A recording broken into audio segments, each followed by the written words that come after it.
Hi guys, welcome to our channel Telugu audio stories with Maithri. నా channel ని ఎవరైనా first time చూస్తున్నట్టయితే తప్పకుండా లైక్ చేయండి, షేర్ చేయండి అండ్ సబ్స్క్రైబ్ చేసుకోండి. నా ప్రేమ నువ్వే పార్ట్ 80 క్లైమాక్స్ ఎపిసోడ్ ఈ రోజుతో ఈ సీరియల్ కంప్లీట్ అయిపోతుంది. ఈ సీరియల్ ని రీప్లేస్ చేస్తూ మరొక కొత్త సీరియల్ కూడా స్టార్ట్ అవ్వబోతుంది. ఆ సీరియల్ ఏంటి అనేది ఈ సీరియల్స్ చివర్లో ప్రోమో వీడియో ఉంది, అది తప్పకుండా చూడండి. ఆ సీరియల్ కూడా మీకు నచ్చుతుందని ఆశిస్తున్నాను. అలాగే ఈ సీరియల్ పై, ఈ క్యారెక్టర్ల పైన మీ అభిప్రాయం ఏంటో నాకు కామెంట్ లో తెలియచేయండి. ఇక లేట్ చేయకుండా క్లైమాక్స్ ఎపిసోడ్ లోకి వెళ్ళిపోదాం. అర్థం కాలేదు సాకేత్ కి. డౌట్ గా చూశాడు. ఇది ఒక ఫారెస్ట్. చుట్టూ 1000 కిలోమీటర్లు వెళ్ళినా నీకు దారి దొరకదు. అంత దట్టమైన అడవి. చాలా సార్లు మేమే దారి తప్పుతాం. ఇక ఈ అడవి ఏది అని నువ్వు అడగకు, మేము చెప్పము. మేము చెప్పినా నీకు అర్థం కాదు. ఒకటి ఫిక్స్ అయిపో, చచ్చినా ఇకపైన నువ్వు మాతోనే, బతికినా మాతోనే అంటూ సాకేత్ కి జొన్న రొట్టె మిరపకారం ప్లేట్ లో పెట్టి డోర్ లాక్ చేసుకుని నవ్వుకుంటూ వెళ్లిపోయారు ఆ నలుగురు. వాళ్ళ వెనుక సాకేత్ ఎంత అరిచినా వినిపిస్తుంది. పిచ్చి పట్టినట్టుగా గట్టి గట్టిగా అరుస్తున్నాడు. అలా నాన్ స్టాప్ గా 2 రోజులు అరుస్తూనే ఉన్నాడు. ఇక లాభం లేదని నోరు మూయించాల్సిందే అని ఆర్డర్ రావడంతో వాళ్ళు సెట్ చేసి పెట్టుకున్న షాక్ ట్రీట్మెంట్ డివైస్ ని తీసుకొని లోపలికి వెళ్లారు. దాదాపుగా అలా 2-3 రోజులు షాక్ ట్రీట్మెంట్ ఇస్తారు. దాంతో నీరస పడిపోయి అరిచే ఓపిక లేక స్పృహ తప్పి పడిపోయాడు సాకేత్. ఏంటి బాబా, నువ్వు కూడా మంకు పట్టుపడుతున్నావు? ఇలా అలిగి కూర్చుంటే ఎలా చెప్పు, పెద్ద మనసు చేసుకోవాలి అన్నాడు విష్ణు ప్రకాష్ ని. లేదు, నేను ఒప్పుకోను అన్నాడు ప్రకాష్.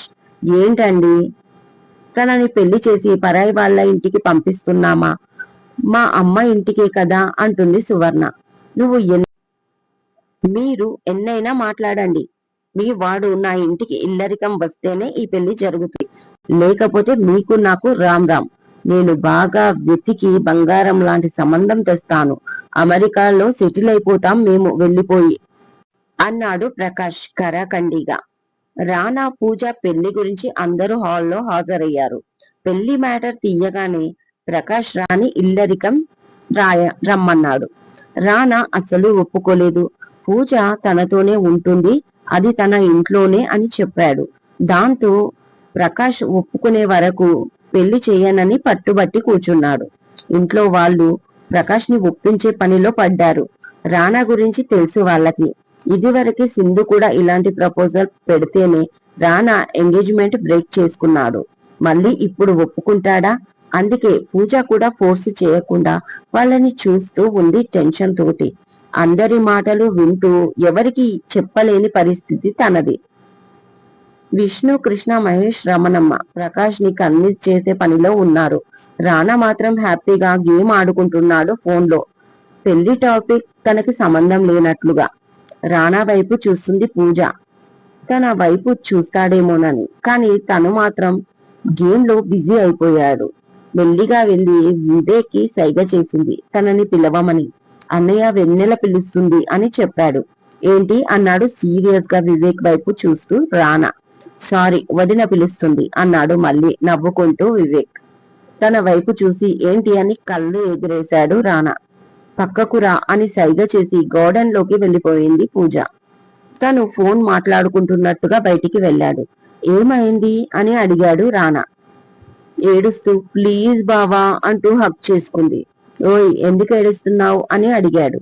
నాన్న అంటుంది ఏడుస్తూ. నాన్న? అర్థం కాలేదు అన్నాడు. బాధపడుతున్నాడు అంది. మరేం చెయ్యమంటావు అన్నాడు ఆమె కళ్ళు తూడుస్తూ కళ్ళల్లోకి చూస్తూ రానా. పూజ సైలెంట్ గా ఉండిపోయింది. అమెరికా రమ్మంటావా అని అడిగాడు. ఆ అంది బ్లైండ్ గా. నువ్వు అడిగి చూడు, వస్తాను అన్నాడు. లేదు, నాకు అమెరికా అవసరం లేదు. ఆ విషయం నాన్నకి కూడా తెలుసు అంది పూజ. మరి హైదరాబాదులో మెయిన్ రమ్మంటావా? నీకోసం ఎంత దూరమైనా వస్తా. నాకు నువ్వు కావాలి, నీ ప్రేమ కావాలి. అలా అని నా తల్లిదండ్రుల్ని, తమ్ముళ్ళని వదులుకోలేను కదా. ఒకరి రిలేషన్ కోసం మరికొన్ని రిలేషన్లు వద్దు అనుకుంటే ఒక అందమైన కుటుంబం కోల్పోతాం పూజ. ఒంటరిగా లోకంలోకి వచ్చి అన్ని వదిలి ఒంటరిగా వెళ్ళిపోతాం.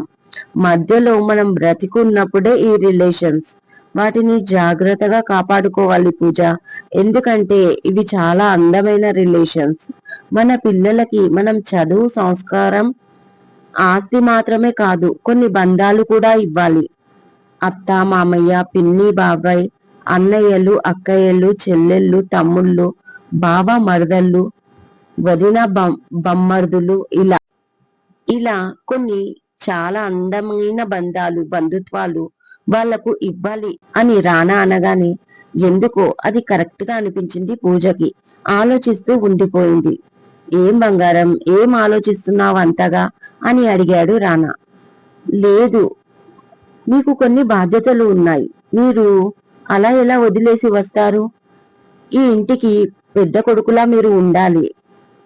అలా నా కోసం మీరు రావడం కరెక్ట్ కాదు. నేను మాట్లాడతాను నాన్నతో అంటూ కళ్ళు తుడుచుకుంది పూజ. నువ్వు మాట్లాడతావా అడిగాడు రానా డౌట్ గా. అవును, నేనే మాట్లాడతాను మా నాన్నతో అంటూ నవ్వుతూ లోపలికి వచ్చేసింది పూజ. నాన్న, మీకు ఒక మాట చెప్పనా అంటూ వెళ్లి ఆయన పైన కూర్చుంది పూజ. చెప్పు బంగారం అన్నాడు ప్రకాష్.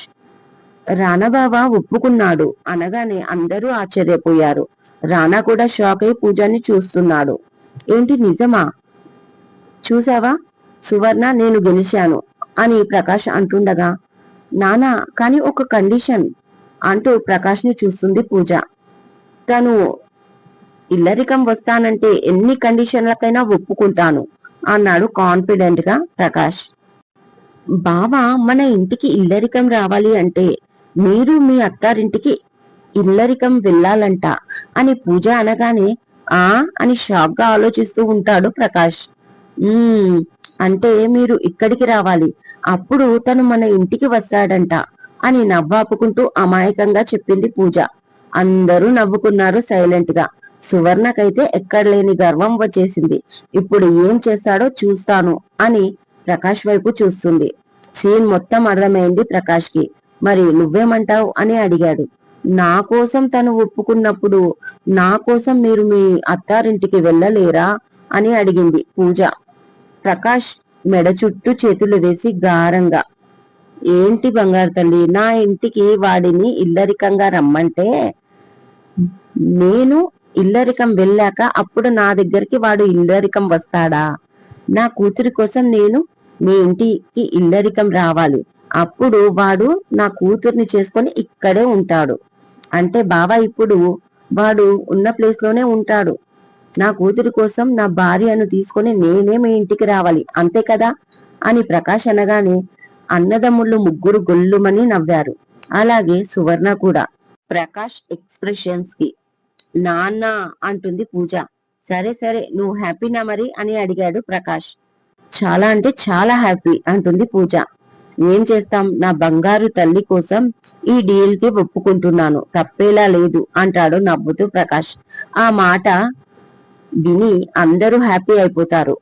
ఇద్దరు దొంగలే, తోడు దొంగలు అంటుంది సువర్ణ నవ్వుతూ. అమ్మయ్య, మొత్తానికి ఒప్పేసుకున్నారు. ఎవరు ఎక్కడికి వెళ్లాల్సిన అవసరం లేదు. ఈ వారంలో ముహూర్తం ఉందంట అన్నయ్య, త్వరగా పెళ్లి చేసేద్దాం అంటాడు కృష్ణ విష్ణుని. అలాగే అంటాడు విష్ణు. పూజని దగ్గరికి తీసుకుని, నా బంగారు తల్లి ఇంటికి వచ్చింది, తనతో పాటు అన్ని సంతోషాలే మాకు అంటూ ఆమె ఫోర్ హెడ్ పైన కిస్ చేస్తాడు. రమణమ్మ ఎంతో సంతోషిస్తుంది. రానాకి పెళ్లి అనేసరికి పంతుల్ని పిలిచి ముహూర్తాలు పెట్టించి లగ్న పత్రిక రాసుకుంటారు ఇంట్లోనే. పెళ్లి పెద్ద హంగామా లేకుండా సింపుల్ గా ఫ్యామిలీ అండ్ ఫ్రెండ్స్ మధ్య నిడంబరంగా చేసేద్దాం అంటారు. దానికి అందరూ ఒప్పుకుంటారు. వారంలో 4 రోజులు షాపింగ్ కి సరిపోతుంది. తర్వాత ఒకే చోట రానా పూజని ఇద్దరిని, పెళ్లి కొడుకు పెళ్లి కూతుర్ని చేస్తారు. పెళ్లి కళ మొత్తం రమణమ్మ హౌస్ లోనే ఉంటుంది. పెళ్లికి విద్యాదేవి అలిగి కూర్చుంటుంది, కానీ ధర్మాజయ బలవంతంగా తీసుకొస్తారు. అలాగే సింధు కూడా వస్తుంది. తన చోటు ఇది కాదని అర్థమయ్యింది. పెళ్లికి ఒక రోజు ముందు రమణి సుధాకర్లు కూడా వస్తారు. వస్తూనే మేనరికం చేసుకోను అంటూనే విష్ణు అన్నయ్య కొడుక్కి ఎలా ఇస్తున్నావు వెన్నెలని అని గొడవ పెట్టుకుంటుంది రమణి. రానాబాబు ఇల్లరికం వెళ్తున్నాడు మీ తమ్ముడు ఇంటికి అంటూ అందరూ సర్ది చెప్పేసరికి అందరి తల ప్రాణం తోకకి వస్తుంది. రమణమ్మ ఇంటి హౌస్ పక్కనే ఒక పెద్ద డబుల్ హెక్స్ హౌస్ కడతాడు విష్ణు. అది తన చెల్లెలికి కానుక ఇచ్చేస్తాడు ఎప్పుడో. ఇప్పుడు అదే ఇంట్లో ప్రకాష్ దిగాడు. ఇక ఇప్పటికీ తన కూతురు తన కళ్ళ ముందే ఉంటుందన్న సంతోషంతో భార్యాభర్తలు ఇద్దరు ఎంతో హ్యాపీగా ఉంటారు. ఊరి నుంచి వీరబాబు అతని భార్య ఇంకా సుందరి అప్పు వస్తారు. నెక్స్ట్ డే పెళ్లి. పెళ్లి దుస్తుల్లో రానా పూజ ఎంతో అందంగా కనిపిస్తారు. పెళ్లి పెద్ద హంగు ఆర్భాటం లేకుండా పెళ్లిలో జరిగే ప్రతి ఘట్టం చాలా ఆనందంగా నవ్వుతూ జరిగిపోతుంది. అదే నైట్ కి చిన్నగా రిసెప్షన్ ఏర్పాటు చేస్తారు. నెక్స్ట్ డే సత్యనారాయణ స్వామి వ్రతం. ఆ రోజు నైట్ కి ఫస్ట్ నైట్ ముహూర్తం. ఇలా వెంటనే అన్ని ఏర్పాట్లు చేసేస్తారు. విక్రాంత్ రానా వెచ్చు స్ఫూర్తి అని చిన్న చిన్న పూలతో అందంగా బెడ్ పై డెకరేషన్ చేసి పెట్టారు. ఇద్దరు గదిలోకి ఒకేసారి వచ్చి చూసి నవ్వుకుంటారు. ఆ తర్వాత రానా అక్కడ స్ఫూర్తి అనే పేరు తీసేసి పూజగా మారుస్తాడు.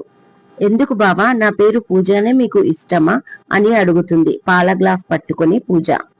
మరి నా లైఫ్ లో ప్రేమ స్టార్ట్ అయింది పూజతోనే.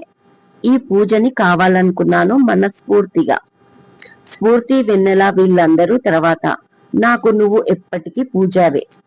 నా లైఫ్ లో ప్రేమను పరిచయం చేసిన వ్యక్తికి ఇక నా లైఫ్ అంకితం జీవితాంతం. నా ప్రేమ నువ్వే Pooja. I love you forever అంటూ హత్తుకుంటాడు. ఆ రోజు రాత్రి మిమ్మల్ని కలవకపోతే నేను నా లైఫ్ ని కోల్పోయేదాన్ని బావా. మీరు నా లైఫ్ లోకి వస్తూ నా అన్ని సంతోషాలు తెచ్చేశారు అంటూ కవిట్లో కరిగిపోతుంది పూజ.